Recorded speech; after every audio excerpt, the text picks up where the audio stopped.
أعوذ بالله من الشيطان الرجيم. بسم الله الرحمن الرحيم. الله نور السماوات والأرض، مثل نوره كمشكاة فيها مصباح، المصباح في زجاجة، الزجاجة كأنها كوكب دري يوقد من شجرة مباركة زيتونة لا شرقية ولا غربية، يكاد زيتها يضيء ولو لم تمسسه نار، نور على نور، يهدي الله لنوره من يشاء ويضرب الله الأمثال للناس والله بكل شيء عليم.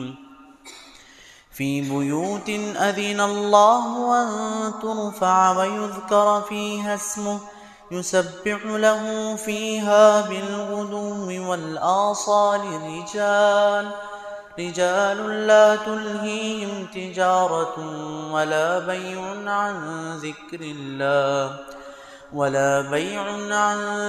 الله وإقام الصلاة وإيتاء الزكاة، يخافون يوما تتقلب فيه القلوب والأبصار۔ اللہ تعالیٰ زمین اور آسمان والوں سب کو نور عطا کرتا ہے۔ اس کے نور کی مثال اس طاقچے کی طرح ہے جس میں چراغ ہو۔ چراغ ایک شیشے میں ہو اور شیشہ بھی اس طرح کا ہو گویا کہ وہ چمکتا ہوا ستارہ ہو، جسے ایک ایسے بابرکت درخت سے جلایا جاتا ہو جو زیتون کا ہے، جو نہ پوربی رخ پر ہے نہ پچھمی رخ پر، اور اگر اس کو آگ بھی نہ چھوئے تو ایسا معلوم ہوتا ہے کہ وہ اس کا تیل جل اٹھے گا۔ نور پر نور ہے۔ اللہ تعالیٰ اپنے نور سے جس کو چاہتا ہے راہ دکھاتا ہے، اور اللہ تعالیٰ لوگوں کے لیے مثالیں بیان کرتا ہے، اور اللہ تعالیٰ ہر چیز کو جاننے والا ہے۔ ان گھروں میں جن کے بارے میں اللہ تعالیٰ نے حکم دیا ہے کہ ان کو بلند کیا جائے اور اس میں اللہ کا نام لیا جائے، وہ لوگ ان گھروں میں اللہ کی تسبیح بیان کرتے ہیں، صبح میں بھی اور شام میں بھی۔ وہ ایسے لوگ ہیں جن کو تجارت اور خرید و فروخت اللہ کے ذکر، نماز کو قائم کرنے اور زکوٰۃ کو ادا کرنے سے نہیں غافل کرتی ہے۔ وہ لوگ اس دن سے ڈرتے ہیں جس میں دل اور نگاہیں الٹ پلٹ ہو جائیں گی۔ اب تک اللہ تعالیٰ نے سماج اور سوسائٹی کو پاک کرنے کی اور صاف ستھرا رکھنے کی بہت تاکید کے ساتھ علامتیں بتلائیں اور واضح تعلیمات دیں۔ اب اللہ تعالیٰ اپنی کچھ قدرت کو بتانا چاہتا ہے کہ میں کس انداز کا ہوں۔ اللہ پاک فرماتے ہیں کہ اللہ نور السماوات والارض، اللہ تعالیٰ زمین اور آسمان میں جو بسنے والی مخلوق ہیں ان کو ہدایت کا نور دیتا ہے۔ اللہ تعالیٰ زمین اور آسمان میں جو لوگ ہیں مخلوقات کو ہدایت کا نور دیتا ہے، پھر اپنے نور یعنی روشنی کی مثال دی کہ اللہ کا نور کس طریقے کا ہے کہ جیسے ایک طاق ہو۔ آج کل تو طاق کا سسٹم ختم ہی ہو گیا ہے، ہماری مسجد میں بنی ہوئی سامنے دروازوں کے پیچھے طاق بنی ہوئی۔ اللہ پاک فرماتے ہیں ایک طاق ہے، طاق میں ایک چراغ رکھا ہوا ہے۔ اچھے مثال اس وجہ سے دی کیونکہ اگر چراغ کو جیسے پہلے لیمپ جلا کرتا تھا یا موم بتی جلا کرتی تھی، تو اگر لیمپ کو یا چراغ کو کھلی فضا میں رکھا جائے تو ہوا کے تھپیڑوں سے وہ اس کی روشنی جل بجھ ہوتی رہتی ہے، ایک جگہ پر جمی ہوئی نہیں رہتی۔ اللہ پاک کہتا ہے کہ اللہ کا جو ہدایت کا نور ہے جس سے لوگ ہدایت پاتے ہیں، اس کی مثال ایسی ہے کہ جیسے ایک طاق ہے، طاق میں چراغ رکھا ہوا ہے اور وہ چراغ شیشے کے اندر ہے، کانچ کی چملی جسے کہتے ہیں سمجھنے کے لیے، کہ کانچ کا بہت خوبصورت شیشہ ہے، اس میں وہ چراغ رکھا ہوا ہے۔ اور آگے اللہ پاک فرماتے ہیں وہ شیشہ بھی اس طریقے کا ہے کأنہا کوکب دری، کہ جیسے کوئی چمکتا ہوا ہیرا ہو۔ ڈائمنڈ، ایک تو صرف ڈائمنڈ بڑا خوبصورت ہوتا ہے، لیکن ایک وہ ڈائمنڈ، وہ ہیرا جو چمکدار ہو، وہ شیشہ اللہ پاک فرماتے ہیں اس طریقے کا ہے۔ اور پھر آگے کہتے ہیں کہ جب چراغ کو جلایا جاتا ہے، کچھ لوگ سرسوں کا تیل استعمال کرتے ہیں، کچھ مٹی کا تیل استعمال کرتے ہیں، لیکن عام طور سے کیا ہوتا ہے کہ اس تیل کے استعمال کرنے میں کہیں دھواں آتا ہے، دھواں نکلتا ہے، یا اس کی تیل کی اسمیل، بدبو آتی ہے، یا چراغ صحیح سے جل نہیں پاتا۔ لیکن اللہ پاک کا جو ہدایت کا نور ہے، اس میں اتنی اچھی اللہ تعالیٰ نے یعنی سسٹم بنایا ہے کہ طاق وہ ہے، طاق میں چراغ ہے، چراغ شیشے کے اندر ہے، اور وہ شیشہ کیسا ہے؟ چمکدار ڈائمنڈ کی طرح ہے، خوبصورت۔ اب جو تیل استعمال کیا جا رہا ہے وہ بھی اس طریقے کا کہ ایک بابرکت درخت کا تیل استعمال کیا جا رہا ہے۔ وہ بابرکت درخت کیا ہے؟ اس میں لوگوں کے لیے بڑے فائدے ہیں۔ وہ درخت ہے زیتون کا۔ اب ایک زیتون، وہ زیتون جو بہت ساری قسمیں ہیں، اس میں سے سب سے بیسٹ اور سب سے بہتر جو کوالٹی ہے زیتون کی، وہ درخت کا تیل ہے۔ ایک چیز اور آگے کہ لا شرقیۃ ولا غربیہ، اگر درخت کے پورب کی طرف عمارتیں بنی ہوئی ہوں تو جب سورج نکلے گا تو سورج نکلتے ہوئے اس درخت پر دھوپ نہیں پڑے گی۔ سورج درخت ہے، لیکن درخت کے پورب کی سائڈ جہاں سے سورج نکل رہا ہے وہاں پر عمارتیں ہوں، بلڈنگیں ہوں، تو جب سورج نکلے گا تو فوراً دھوپ نہیں پڑے گی، ٹھیک ہے؟ یا اگر مغرب کی سائڈ یعنی پچھم کی سائڈ جہاں پر سورج ڈوبتا ہے اس سائڈ میں بلڈنگیں بنی ہوئی ہوں تو جب سورج ڈوبے گا تب دھوپ نہیں پڑے گی۔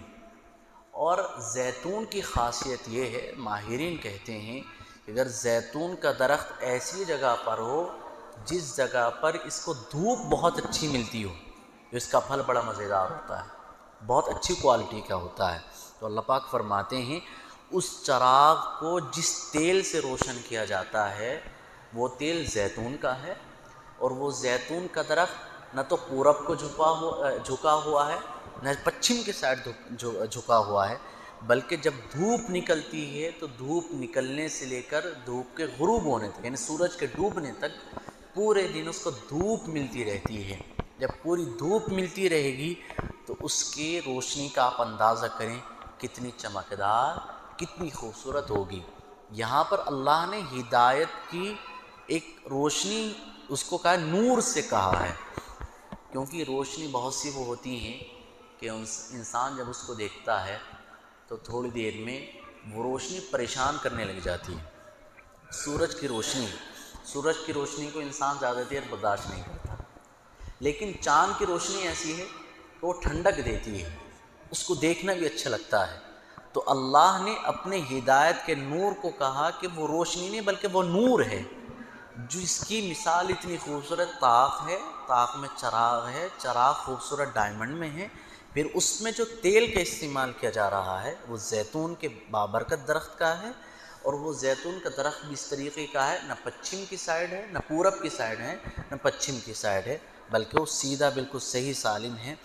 یہ مثال دے کر اللہ تعالیٰ نے سمجھایا کہ انسان کا دل بھی اسی طریقے سے ہوتا ہے، جب اسے ہدایت ملتی ہے تو ہدایت پر وہ چلنے لگ جاتا ہے، اس راستے پر جتنے یعنی احکامات ملتے ہیں، جتنی تعلیمات ملتی ہیں ان پر عمل کرنا آسان ہو جاتا ہے۔ یہی وجہ ہے اللہ کا لاکھ لاکھ فضل، ہم مانتے ہیں کہ ہمیں دین کی دولت دی، ہمیں شراب پینے سے منع کیا گیا، حرام چیزوں سے منع کیا گیا، ہمیں نکاح کے فوائد بتائے، بدکاری سے منع کیا، غلط راستوں کا اللہ تعالیٰ نے بتا دیے، غلط راستے ہیں یہ سیدھے راستے ہیں، لیکن جو غیر مسلم ہیں جن کے پاس شریعت والا قانون نہیں ہے وہ تو بھٹکتے رہتے ہیں، انہیں کیا معلوم کہ ہدایت کیا ہوتی ہے، گمراہی کیا ہوتی ہے۔ اللہ پاک یہ چاہتا ہے کہ مسلمان ہدایت کے نور کو سمجھے کہ ہدایت کس انداز کی ہوتی ہے اور ہدایت کا نور کس طریقے کا ہوتا ہے۔ اور آگے کہتے ہیں یکاد زیتھا یضیء ولو لم تمسس نار، جن لوگوں نے چراغ کا استعمال کیا ہوگا، آپ بزرگ حضرات بیٹھے ہیں، آپ کو پتہ ہوگا کہ مٹی کا تیل یا سرسوں کا تیل اگر اس ڈبیا میں استعمال کرتے تھے تو اگر ماچس جلاتے تھے تو ماچس کی جو آگ اٹھتی تھی تیل فوراً نہیں پکڑتا تھا، بلکہ تیل میں ایک فیتا اسے ڈبونا پڑتا تھا تاکہ اس فیتے کی مدد سے چراغ جلنے لگے۔ زیتون کی کوالٹی اللہ پاک فرماتے ہیں یکاد زیتھا یضیء ولو لم تمسس نار، کہ آگ اس کے قریب بھی نہیں جاتی اور وہ جلنے کے لیے تیار ہوتا ہے، روشن ہونے کے لیے تیار رہتا ہے۔ تو یہ اللہ تعالیٰ کے نور ہے، ایک ہدایت ہے کہ اللہ اپنے نور ہدایت کو جس کو چاہتا ہے عطا کرتا ہے۔ یہدی اللہ لنورہ من یشاء، اللہ اپنے نور سے جس کو چاہتا ہے سیدھا راستہ دکھا دیتا ہے اور جس کو چاہتا ہے سیدھا راستہ نہیں دکھا دیتا۔ اور آگے کہتے ہیں وَيَضْرِبُ اللَّهُ الْأَمْثَالَ لِلنَّاسِ، اللہ لوگوں کے لیے مثالیں بیان کرتا ہے۔ مثالوں سے باتیں کتنی اچھے سے سمجھ میں آتی ہیں، جیسے اللہ پاک نے 17 پارے میں بیان فرمایا کہ جو لوگ بتوں کی عبادت کرتے ہیں ان کی مثال کیسی ہے کہ اس پر مکھی بیٹھی ہوئی ہے، مکھی بھی اس انداز کی یسلبہم الذباب شیئا لا یستنقذوہ منہ ضعف الطالب والمطلوب۔ اللہ پاک کہتے ہیں کہ یہ لوگ بتوں کی عبادت کرتے ہیں، ان بت کی مثال اس طریقے کی ہے اگر بت پر مکھی آ کر بیٹھ جائے تو مکھی کو یہ ہٹا نہیں سکتی۔ تو کیسے لوگ کس کی عبادت کر رہے ہیں کہ جس کی عبادت کر رہے ہیں وہ بھی کمزور، اور یہ عبادت کرنے والے خود بھی کمزور۔ لوگ مزاروں پر جاتے ہیں، ان سے جا کر مانگتے ہیں۔ جو انسان خود مرا ہوا ہو، جس انسان کے بس میں اپنے بارے میں کوئی اختیار نہیں ہے میں اپنے اوپر کچھ کر سکوں، لوگ ان سے جا کر مانگ رہے ہیں، شرک کرتے ہیں، تو اللہ مثالیں دیتا ہے، کہیں مکھی کی مثال دیتا ہے، کہیں مچھر کی مثال دیتا ہے، اور باقاعدہ مکڑی کی مثال دی۔ سورہ عنکبوت پوری صورت اللہ پاک نے نازل فرما دی عنکبوت کے نام سے، چیونٹی کی مثال دی 19 اور 20 پارے میں۔ سورہ نمل یعنی چیونٹی کے نام سے اللہ نے پوری صورت نازل کر دی۔ یہ سب مثالیں کس لیے ہیں؟ تاکہ لوگوں کو شریعت سمجھنے میں آسانی ہو جائے، اللہ کی باتوں کو سمجھنے میں مدد ملے۔ وَيَضْرِبُ اللَّهُ الْأَمْثَالَ لِلنَّاسِ، اللہ لوگوں کے لیے مثالیں بیان کرتا ہے۔ وَاللَّهُ بِكُلِّ شَيْءٍ عَلِيمٌ، اور اللہ ہر چیز کو جاننے والا ہے۔ مثال دینے کے بعد بھی اللہ ہر چیز سے بخوبی واقف ہے، کون سیدھے راستے پر آئے گا اور کون سیدھے راستے پر نہیں آئے گا۔ آگے فرماتے ہیں فِي بُيُوتٍ أَذِنَ اللَّهُ أَن تُرْفَعَ وَيُذْكَرَ فِيهَا اسْمُهُ، کہ ان گھروں میں جن کے متعلق یہ بات آتی ہے کہ ان گھروں میں اللہ کے ذکر کو کثرت کے ساتھ کیا جائے اور ان ذکر کی یعنی ان جگہوں کی عظمت کا خیال رکھا جائے۔ اس آیت کا مطلب ہے مسجدیں، مسجدوں کے بارے میں اللہ پاک فرماتا ہے ان ترفع ویذکر فیہا اسمہ، کہ ان کی عظمت ہونی چاہیے، ان کا خیال رکھنا چاہیے، ان کی پاکی اور صفائی ستھرائی کا خیال رکھنا چاہیے۔ اللہ کے نبی صلی اللہ علیہ وسلم نے فرمایا کہ جب کوئی شخص مسجد میں گندگی لے کر آتا ہے تو مسجد اس سے اس طرح بچتی ہے جیسے انسان اپنے آپ کو آگ سے بچاتا ہے۔ آگ سے اپنے آپ کو انسان کس طریقے سے بچاتا ہے، اسی طریقے سے جب کوئی آدمی مسجد میں گندگی لے کر آتا ہے تو مسجد بھی اپنے آپ کو اس سے سمیٹتی ہے۔ تو اس لیے مسجدوں کو پاک و صاف اور صاف ستھرا رکھنا چاہیے، ان کا خیال رکھنا چاہیے۔ اسی وجہ سے اللہ کے نبی نے یہ بات بھی فرمائی کہ مسجد میں کوئی بدبودار چیز کھا کر نہیں آنی چاہیے۔ مثلا کوئی لہسن، کچا لہسن کھا کر آ گیا تو بدبودار ہے تو منہ میں بدبو آئے گی تو فرشتوں کو تکلیف ہوگی۔ اللہ کے نبی نے فرمایا کہ کوئی بدبودار چیز بھی مسجد میں کھا کر نہیں آنی چاہیے۔ تو ہر ایک کی ہم میں سے ذمہ داری ہے کہ مسجدوں کا خیال رکھیں، ان کا احترام ہو، ان کا تقدس ہو، مسجد میں شور شرابہ نہ ہو، دنیاوی باتیں نہ ہوں، دنیا کے مقصد کے لیے ہم مسجدیں نہ بنائیں۔ اور بہت سے مفسرین نے یہ بات بھی لکھی ہے اس آیت کا ایک مطلب یہ بھی ہے کہ مسجد کو اگر لوگ اچھی بنائیں، عمارت اس کی شاندار کریں، اس کا نظام بہت اچھا کریں، اگر اس میں دکھلاوا نہ ہو، ریاکاری مقصد نہ ہو، تو مسجد کو خوبصورت کرنا بھی باعث ثواب ہے۔ آج کل جیسے لوگ مسجدیں بنا رہے ہیں، خوبصورت سے خوبصورت مسجدیں بنا رہے ہیں، تو اگر مسجد خوبصورت بنانے سے مقصد ثواب ہے، دکھلاوا نہ ہو، تو مسجدوں کو خوبصورت بھی بنانا چاہیے۔ تو اس آیت میں یہ بھی بات آتی ہے آگے، وَيُذْكَرَ فِيهَا اسْمُهُ، اور اس میں اللہ کا ذکر کرنا چاہیے۔ ذکر کیا جاتا ہے کس میں؟ مسجدوں میں۔ ہر جگہ پر اللہ کا ذکر کرنا چاہیے، لیکن مسجد کے اندر اللہ کے ذکر کی خاص اہمیت ہو جاتی ہے، زیادہ فضیلت ہوتی ہے جو لوگ مسجدوں میں آ کر کے اللہ کو کثرت سے یاد کرتے ہیں۔ ایک حدیث پاک میں آتا ہے، اللہ کے نبی صلی اللہ علیہ وسلم نے فرمایا، جو بندہ اللہ سے محبت رکھنا چاہتا ہے اسے چاہیے کہ مجھ سے محبت کرے، اور جو مجھ سے محبت کرنا چاہتا ہے اسے چاہیے کہ میرے صحابہ سے محبت کرے، اور جو میرے صحابہ سے محبت کرنا چاہتا ہے اسے چاہیے کہ قرآن سے محبت کرے، اور جو قرآن سے محبت کرنا چاہتا ہے اسے چاہیے کہ مسجد سے محبت کرے، اور جو مسجد سے محبت کرنا چاہتا ہے اسے چاہیے کہ مسجد میں رہنے والے سے محبت کرے، کیونکہ مسجد میں رہنے والے اور مسجد کو آباد کرنے والے اور مسجدیں، یہ سب اللہ کے بہت پاکیزہ چیزیں ہیں۔ جو ذکر کرتے ہیں وہ اللہ کے نیک بندے ہیں، جو مسجد بناتے ہیں، یہ مسجد خود مسجدیں یہ اللہ کا گھر ہیں، اس لیے ان کا خاص طور سے خیال اور احترام رکھنا چاہیے۔ آگے فرماتے ہیں یسبح لہ فیہا بالغدو والآصال، مسجد میں اللہ کی پاکی بیان کرتے ہیں صبح کے وقت بھی اور شام کے وقت بھی۔ غدو سے مراد ہے فجر کی نماز، اور آصال سے مراد ہے جب سورج چڑھ کر آ جاتا ہے، ظہر، عصر، مغرب اور عشاء، یہ ساری نمازیں آصال میں آ جاتی ہیں، یعنی جو لوگ مسجدوں میں آ کر کے نمازیں پڑھتے ہیں، جماعت کے ساتھ نمازیں پڑھتے ہیں۔ اس لیے حدیث میں آتا ہے اکیلا آدمی نماز پڑھے اور وہی نماز جماعت کے ساتھ پڑھے تو تقریباً 27 گنا زیادہ ثواب ملتا ہے۔ تو جماعت کے ساتھ ہم تمام کو نماز پڑھنے کا اہتمام کرنا چاہیے۔ آگے ایک اور آیت ہے جو میں نے پڑھی، اللہ پاک کہتے ہیں مسجدوں میں آ کر کون لوگ اللہ کی پاکی بیان کرتے ہیں؟ رجال لا تلہیم تجارہ ولا بیع عن ذکر اللہ واقام الصلاۃ وایتاء الزکاۃ۔ وہ کون لوگ ہیں؟ وہ ایسے لوگ ہیں جن کو ان کی تجارت، ان کا بزنس، ان کی دکانیں، ان کی ملازمت، ان کا اپنا کاروبار اللہ کے ذکر سے غافل نہیں کرتا۔ کاروبار پر بھی جاتے ہیں، فکر نماز کی ہوتی ہے، دکان پر بیٹھے ہوئے ہیں، جیسے نماز کا وقت ہوا دکانیں بند کری مسجد میں آ گئے، کہیں ملازمت کرنے ہیں، نماز کا وقت ہوا ملازمت چھوڑی نماز کے لیے آ گئے۔ تو اللہ پاک کہتے ہیں ان کا بزنس اور تجارت نماز سے غافل نہیں کرتی۔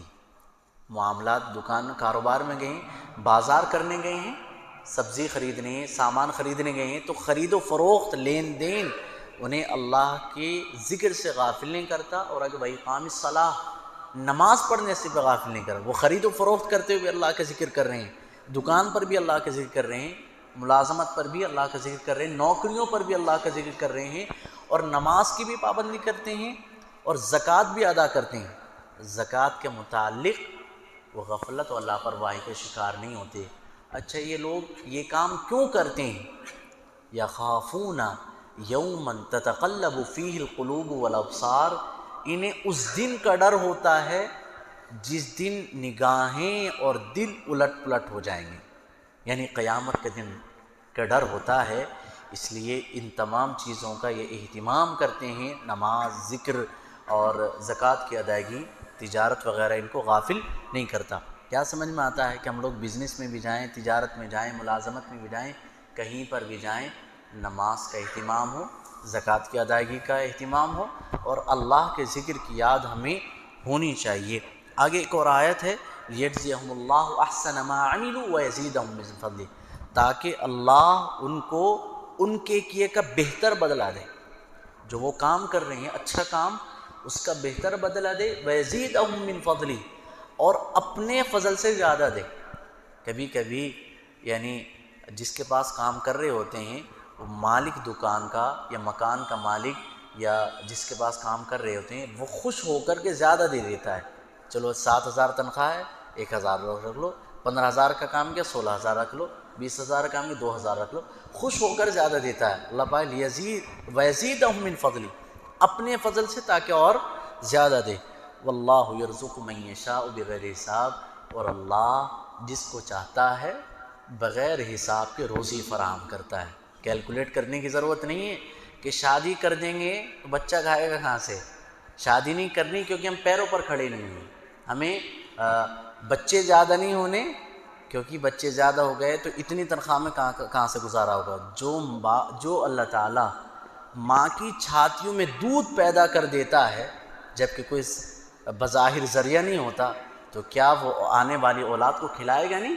کیا وہ آنے والے بچوں کو روزی نہیں دے گا؟ یہ جو کیلکولیٹ کر کے بیٹھ جاتے ہیں لوگ، اتنے بچے ہو گئے تو کہاں سے کھلائیں، کیا کریں؟ اللہ پاک کہتے ہیں یہ چیزیں نہیں کرنی۔